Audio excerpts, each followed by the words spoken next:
Anybody want to join me? But the Kennedy Center, when I said I'll do this, I hadn't been there. That's the last time I'll take a job without looking at it. And but it's got a tremendous amount. Lindsey Graham and some people put in the budget either 200 or $250 million. Money was spent there. Tremendous amounts of money was spent there over the last 10 years. I don't know where they spent it. They certainly didn't spend it on wallpaper, carpet, or painting. And they had over $200 million was spent. So I don't know what's going on. Pam, are you here? You hear that? Look, when I hear that, I say, what? Where? Pam, where did all this money go? It's crazy. It's crazy what's happened with our country in that regard. You know, it's to build things. Go back to the Woolman rink. They went for years, 12 years without getting a rink, and I got it built in 3 months for a fraction, like a tiny fraction. They had spent over $20 million. They never got it opened. I said, I want my kids to go ice skating before they're too old. They don't want to go ice skating. And I used to watch it from my window. I used to watch people, nobody working, and spending money like crazy. And as you know, I got it built very quickly. This is well, maybe a more difficult. That was pretty easy, actually. We had cement mixers from the rink all the way back into Harlem. We poured one contiguous pour over a period of a day and a half. Yeah, they would pour a little section, then another little section. And when they put water, it all leaked, surprisingly. So it was fun, but I love construction. That's, I guess, why I like this a little, because we're going to have to redo it. So I'm honored to welcome exceptionally talented and committed group of patriots. You're amazing people. This is an amazing board, I'll tell you. And I got so many calls from people, could I get on the board? You have a lot of people that are not so much in love with me right now because I couldn't get them on the board. But because the board is taken. But we're going to turn it around, and the Kennedy Center Board of Trustees, you're here, and in many cases you have your spouses. And I want to thank Rick Grinnell. Where's Rick? Where's Rick? Hello, Rick. He did a great job. He used to walk into the Justice Department with stuff on there showing all the horrible things that had gone on in our country. He had a lot of courage. And he's with me for a long time, different things. He seems to be a troubleshooter. I say, how about Kennedy Center? Let's fix that one up. And tremendous strides have been made. You'll be hearing about that in a second. But I want to thank the entire board for the incredible work and all the fundraising efforts. We're going to raise some funds, but we're getting a lot of funds also from Congress because they want to see this thing good. You know, we have the 250th year anniversary coming up, and this building is going to be a primary focus in D.C. Got the potential for greatness. If it didn't, I wouldn't have done it. But it has a great plan. It's got great sound. It's got a lot of things that, you know, if you don't have good sound, you can forget it. You're never going to. They've been trying to do things over at Lincoln Center. All my life I've been watching. They rip it down, build it up, rip it down. You know, some of the greatest sound of buildings built in the 1850s out of pure marble. And you get up and you can just talk lightly and they hear you back 100 rows. But I think there's a certain amount of luck. You hire sound engineers, they get a lot of money, and then you open the building and you can't hear anything. So we're going to do some good things, but the basics are there. The location is phenomenal. The importance of the building is phenomenal. And we'll have some very interesting plans. I always thought they should have built a beautiful performing center, open air, facing out over the Potomac. They didn't do that. They built these crazy rooms underneath. They built 3 tiny little stages, very expensive. Someday maybe somebody will occupy one. They're underground. In fact, when I look from a distance, you know, you see these like hubs, concrete hubs, and I thought it was modern art. You know, well, here we go with the modern art blocking everybody's view. And when I actually went over there, I said, no, it wasn't modern art. It was meant for a door to be in, so you go down to these rooms. So I don't know what the hell they were doing, but they spent a lot of money, and it's just not possible that they could have spent it so poorly. But we're going to turn it around. That's what I love doing. I love turning things around, turnaround artist. I'm doing that with the country. Believe me, we're doing a job. We are hot.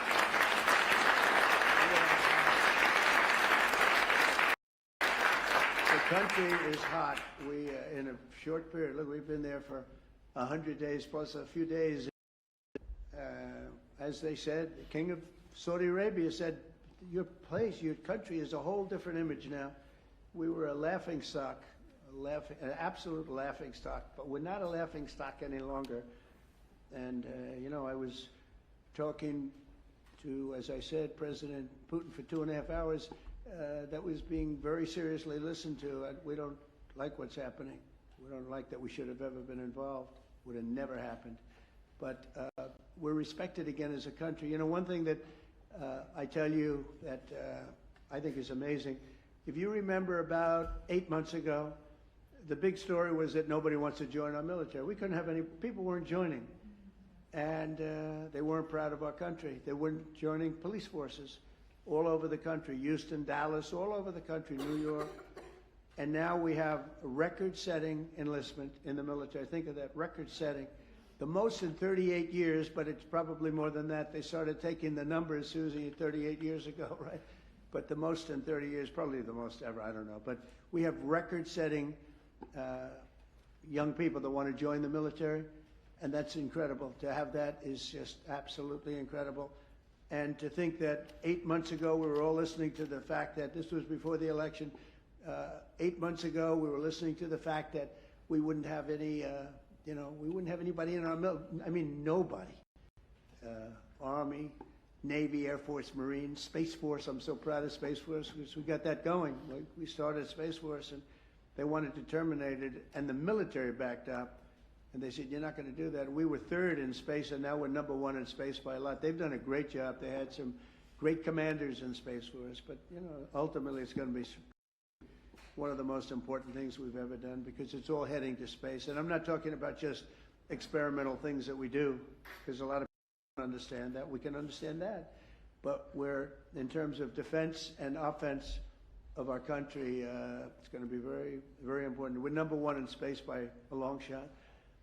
The Kennedy Center mission is to be the crown jewel of the arts and culture in our nation's capital, and under our new leadership, we're going to take this revered institution to heights that it's never seen before. I think we can take this to really some, because we have the right place. We have all the politicians, and then we have the people that want to get to know the politicians for lots of bad reasons.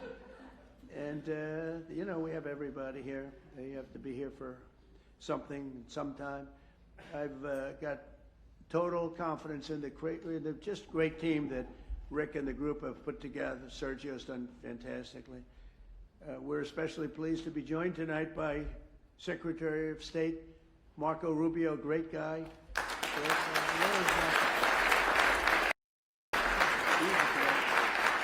I'm telling you, he was born for this. He loves it. You see him, he's in one country, another country. I think he loves it. But he's so respected everywhere he goes, and I know how tough he is because I used to have to be up there with him. He was not nice. He was a tough one. He was as good as you get. I didn't know that we would end up being this close. We like each other. I think I can speak for him. I can speak for myself, but I like him, and he's done a fantastic job, and he's really, really working. And we're getting relationships that we lost that were very important for us in many ways. And so I want to thank Marco, and Marco's on the board, Attorney General Pam Bondi, who I've known so long, and she's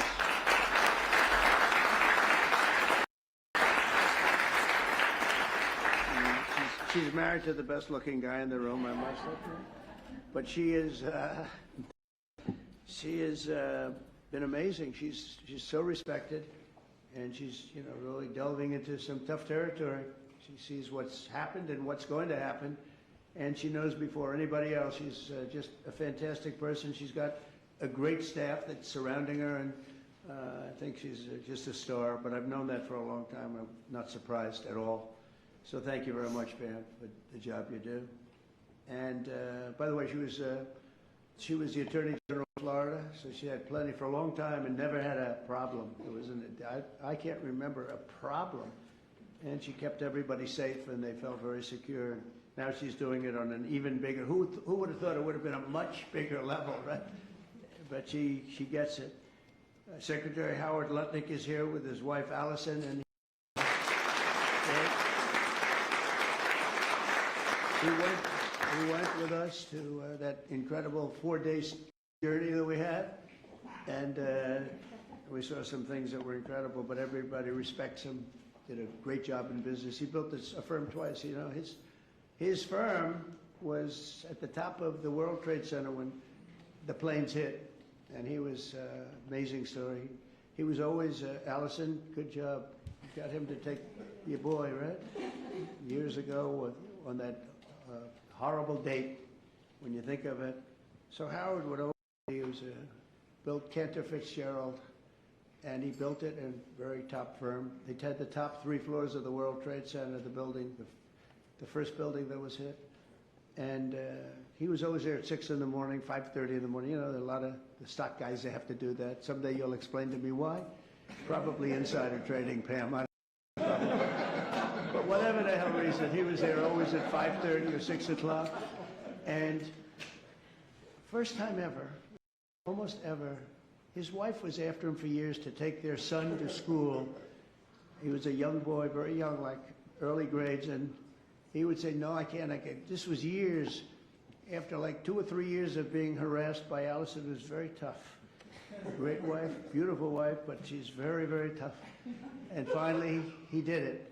He took his boy, and it was on that day, and he dropped the boy off at 8:30 and started driving down the West Side Highway, and he would have been in that building, and every single person died in your firm. He had lost everybody.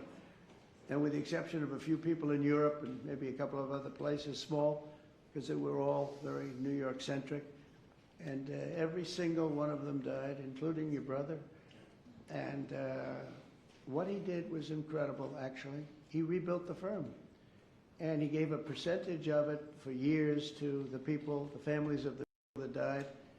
And the new firm became more successful than the old firm, using the same name, Cantor Fitzgerald, and he rebuilt it step by step by step. And I mean, that's why I said I have to get this guy if I have a chance, if I ever do.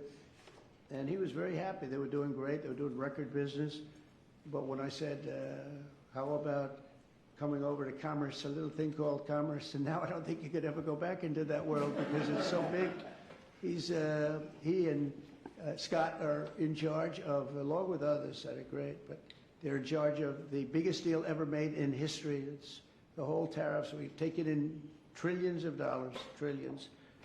And we've been hurt very badly by other countries that did this to us for 20, 25 years. They were taking advantage of us. We never did anything.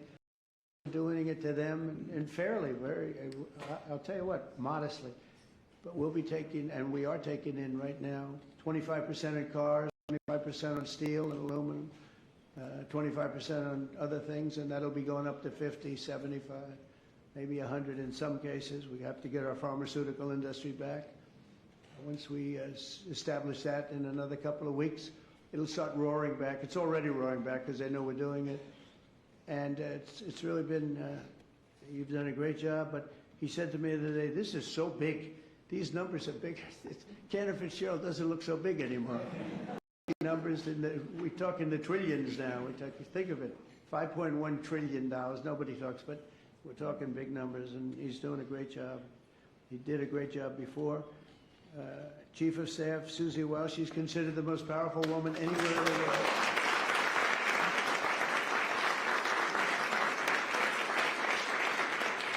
She's the most powerful woman in the world. And a lot of people are saying that, but she had a couple of articles, and I said, you know, it's actually, she can wipe out a country with just a mere phone call. It's the end of the country.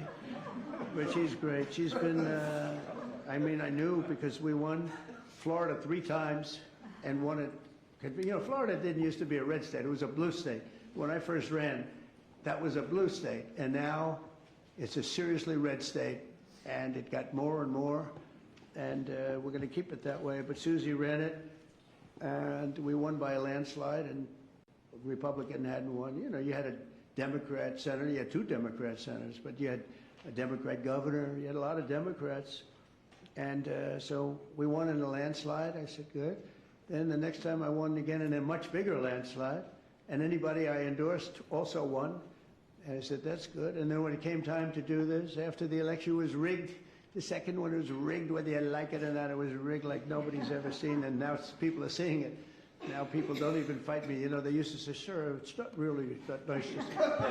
I'm honest, it was rigged, and unfortunately that's what happened. You look at some of the things that happened, all of these things would have never happened. But when it came time to thinking about doing it again, I didn't think I'd have to do that.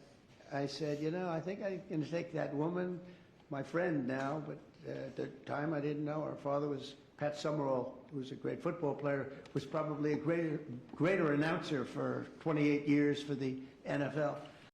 But that tells me, you know, because I'm a big believer in the genes, person's genes. And Susie was, I said, you know, let's use Susie. She did a great job in Florida for me twice. We beat every Democrat by numbers that they never saw before. I said, let's use, and she took over and she did great. Chris was fantastic, but she had a group of people that she brought with her. And there was no looking back. We started off leading by a lot and got bigger and bigger and bigger. We had a couple of challenges that didn't work out too well.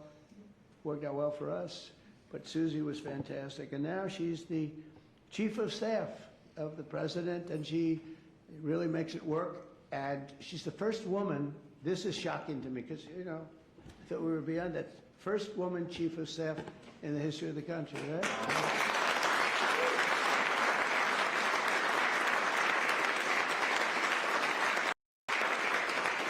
And she's doing a great job, and you know, those men are scared. She sits in the back of the room, she watches them like this. She doesn't want publicity, she doesn't want to be on camera, she doesn't want stories, but they're up there yapping, yapping, yapping, and if they start yapping the wrong way, it's not pleasant for them. She's great. And we have a friend of mine, a man that I endorsed, and he proudly went through the roof. Jeff Landry, governor of Louisiana.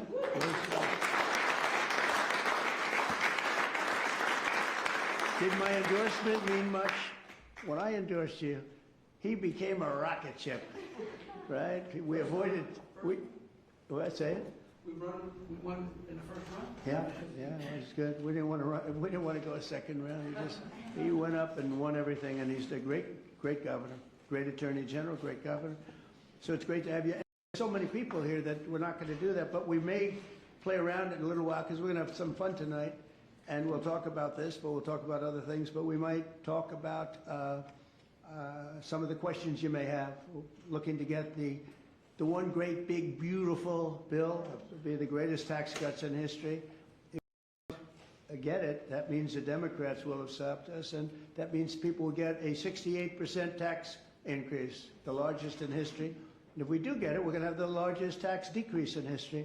And all my life I've watched politicians screaming, we will cut your taxes. This is the only group where they say we're going to raise your taxes and they think they're going to win. There's something wrong with them. I don't know what the hell. We're going to raise your taxes. And people say, that's strange. I've never heard it before. When we took over in recent months, the Kennedy Center was in dire shape. As I saw on my tour a few weeks ago, the building is falling apart.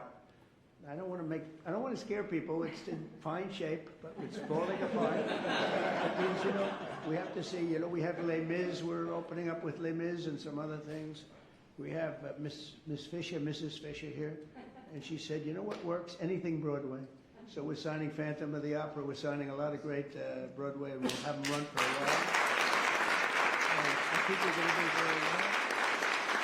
But it's been neglected very badly, and it needs an infusion of different things, including probably funds, but I think we're going to do very well when we get some money from Congress to fix it because it's so important. The previous leadership wasted millions and millions of dollars and handed us a budget deficit of $26 million. Can you believe that?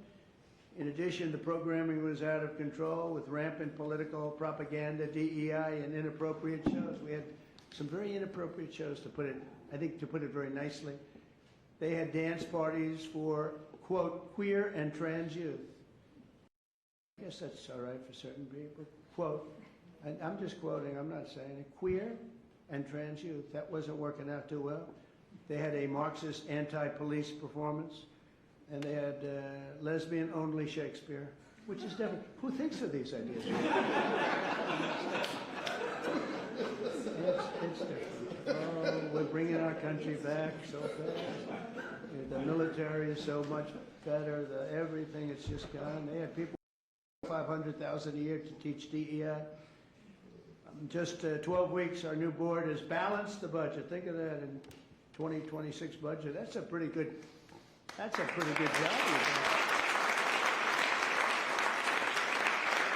So that's amazing. So the 2026, I told you it was 25 million unders, balanced now for the fiscal year.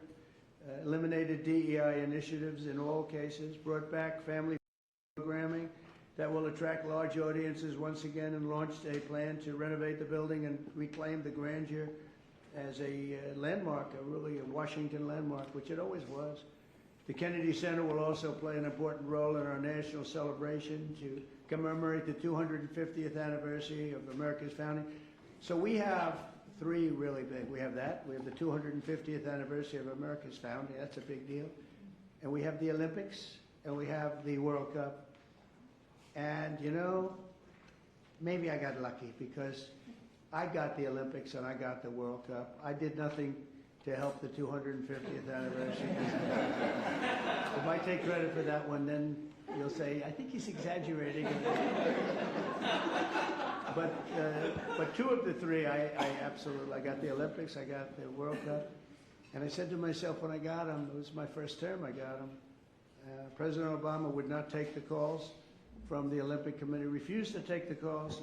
I think because he traveled to Oslo or wherever he went, and very far away in order to get the Olympics, the previous Olympics. And I said, well, that's great. That means we got it, because what president would travel to come in fourth place, which is what we came in, fourth place. And so he was so angry he wouldn't take the call. So I got a call from, at the time, the mayor of Los Angeles. Los Angeles is not looking too good with the water. We just sent so much water down their way, they didn't want to take it because it was bad for the environment. They said, no, water's good for the environment. They would have had it, when I told them to get it, they wouldn't have had the fires, or it would have been very small.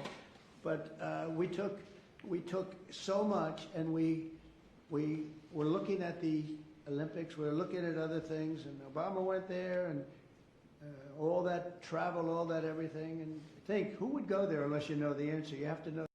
You can't be embarrassed as president. No president's ever done that. And I give him credit, he went, but he should have known the answer. Let's go deal making. And he didn't. And they put him at fourth, and he was so angry that it hurt his whole thing. He didn't want to talk to anybody. So I got a call from the mayor, and he said, sir, you're the president-elect. I was president-elect at the time.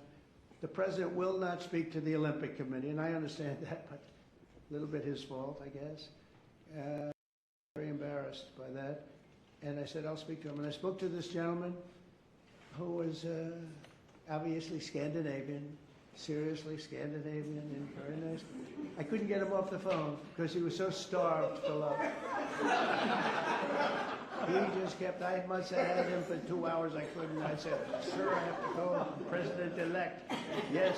All I said to him, yes, yes, yes, we will take good care. They wanted to know that if they choose us for the Olympics, will we treat them nicely? And I said, we're going to treat you like so well, like you've never been treated.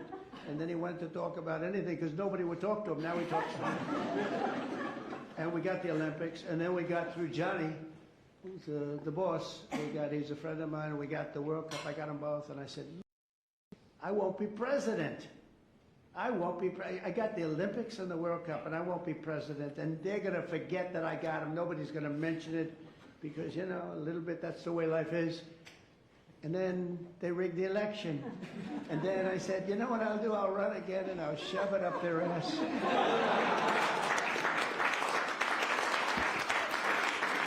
And that's what I did. And all of a sudden, I then realized, I said, you know what? I got the Olympics, I got the World Cup, and I got the 250th. Look at the way this works out. So if they would have left us alone and wouldn't have cheated on the election and wouldn't have rigged, I would have been retired right now. I would have been happily doing something else. And instead they have me for 4 more years.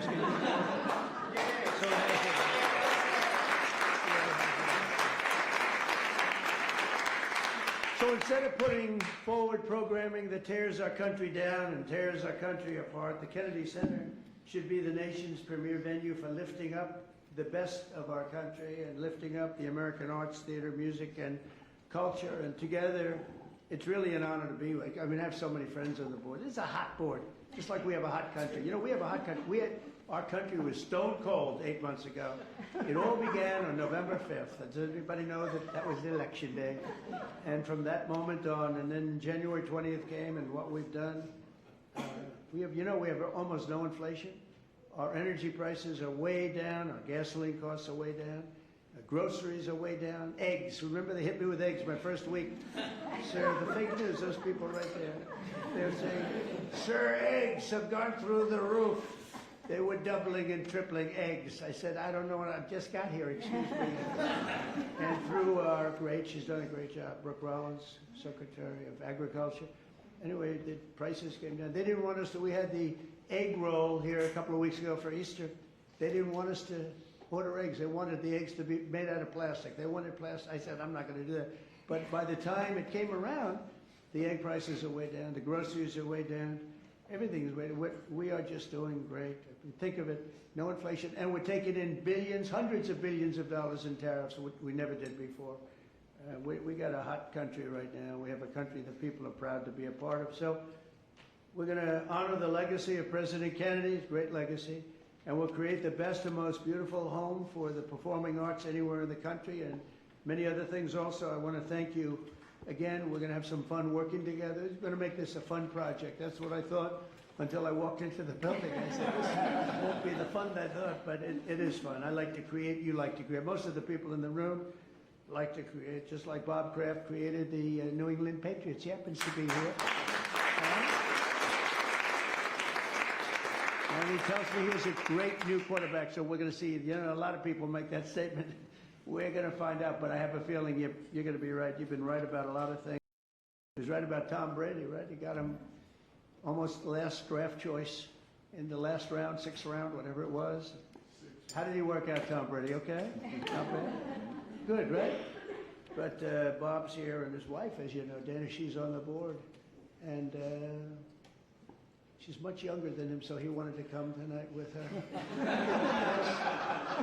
Isn't it nice when you have a husband who will travel with you to the board, and he's a big shot too, and he's a great guy. He's been my friend for a long time. So I'd like to ask, if I might, Secretary Rubio, and followed by, we're going to ask Sergio to say a couple of words, and then Rick Grinnell, and we'll have a little fun tonight. And you know what they can do? If they can, relatively quietly, they can start serving the meal. So by the time we're all finished, we get the hell out of here, we go home, and we have our board, all four, and we can start doing that quietly. And so Marco, please come up and say a few words. Thank you, everybody. Thank you for watching. Make sure you subscribe to our YouTube channel and be sure to watch more videos from Fox, Illinois.